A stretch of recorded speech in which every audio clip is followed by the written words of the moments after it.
Saudara-saudari yang terkasih, kita jumpa lagi dalam Pelita Hati di Yohanan Channel hari ini, Minggu 3 Agustus 2025, hari Minggu biasa yang ke-18.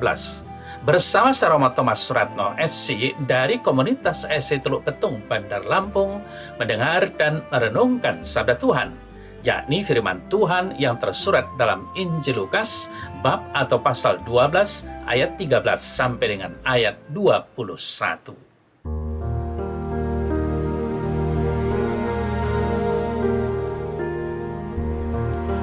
Seorang dari orang banyak itu berkata kepada Yesus, "Guru, katakanlah kepada saudaraku supaya ia berbagi warisan dengan aku."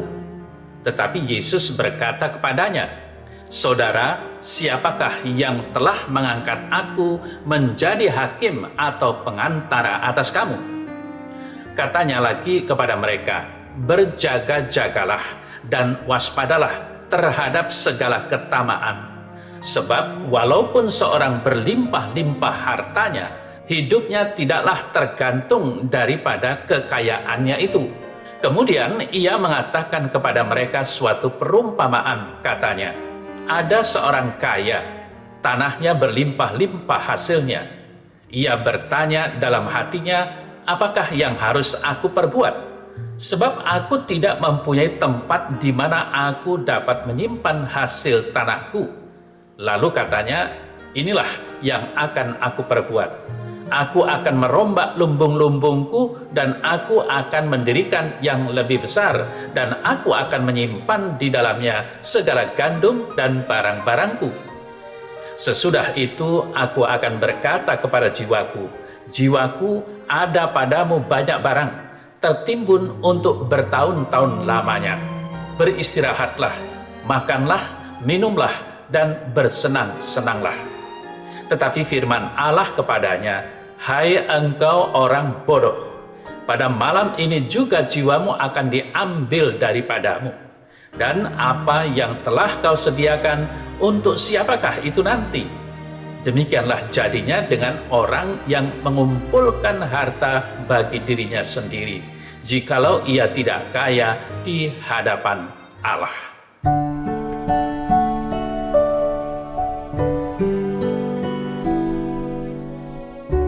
Saudara-saudari yang terkasih, perumpamaan tentang orang kaya yang bodoh menunjukkan bahwa kehidupan di dalam arti kata yang sebenarnya tidak tergantung pada kekayaan di dunia ini. Dalam kenyataan, sering kita jumpai bahwa kekayaan tidak membawa kebahagiaan, tetapi kekayaan seringkali menjadi penyebab dari keruntuhan dan kehancuran. Di dalam perumpamaan Yesus ini, petani berbicara kepada dirinya sendiri, mempertimbangkan apa yang dilakukan dengan panenannya ini dan di mana menyimpannya. Dia berkata, "Aku akan merombak lumbung-lumbungku, dan aku akan mendirikan yang lebih besar, dan aku akan menyimpan di dalamnya segala gandum dan barang-barangku." Dengan berkata kepada dirinya sendiri dan dengan menggunakan kata-kata "aku" dan "milikku" berulang-ulang, dia menyatakan keegoisannya. Saudara-saudari yang terkasih, Allah telah berjanji untuk mengisi lumbung-lumbung seseorang dengan berkelimpahan jikalau orang tersebut memuliakan Tuhan dengan hasil pertama dari semua penghasilannya. Tetapi orang tersebut tidak memperhatikan janji Allah ini. Nyatanya, dia menunjukkan kejahatan dengan merombak lumbung-lumbungnya dan mendirikan lumbung yang lebih besar.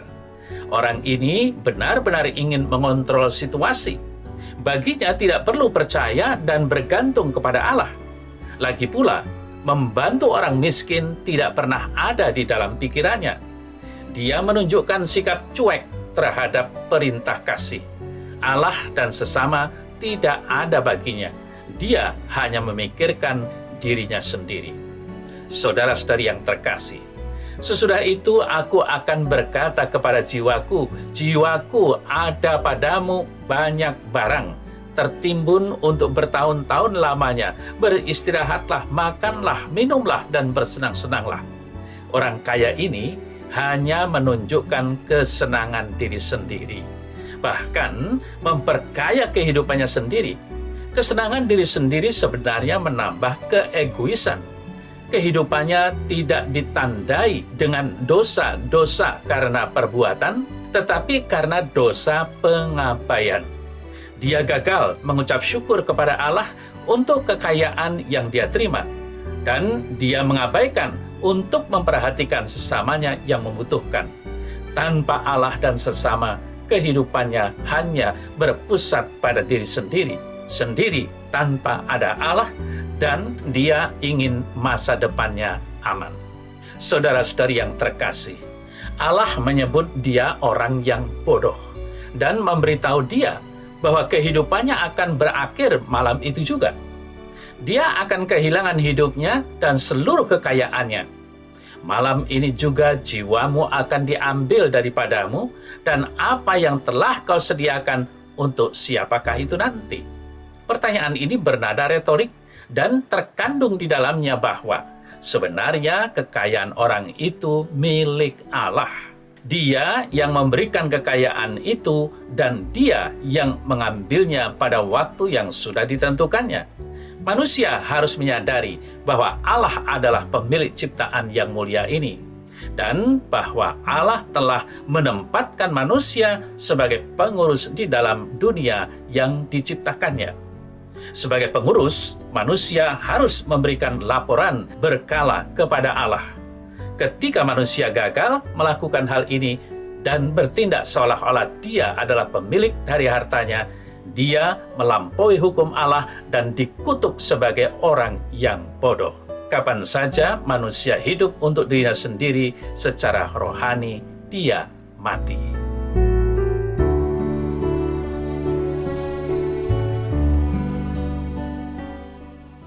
Dalam nama Bapa dan Putra dan Roh Kudus. Amin. Ya Tuhan Allah, ingatkanlah aku senantiasa untuk tidak bersikap dan bermental ego, mementingkan diri sendiri, tetapi pupuklah jiwa sosial dalam diriku sebagai wujud aku cinta padamu dan pada sesamaku. Amin. Semoga Allah yang Maha Kuasa memberkati saudara, Bapa dan Putra dan Roh Kudus. Amin.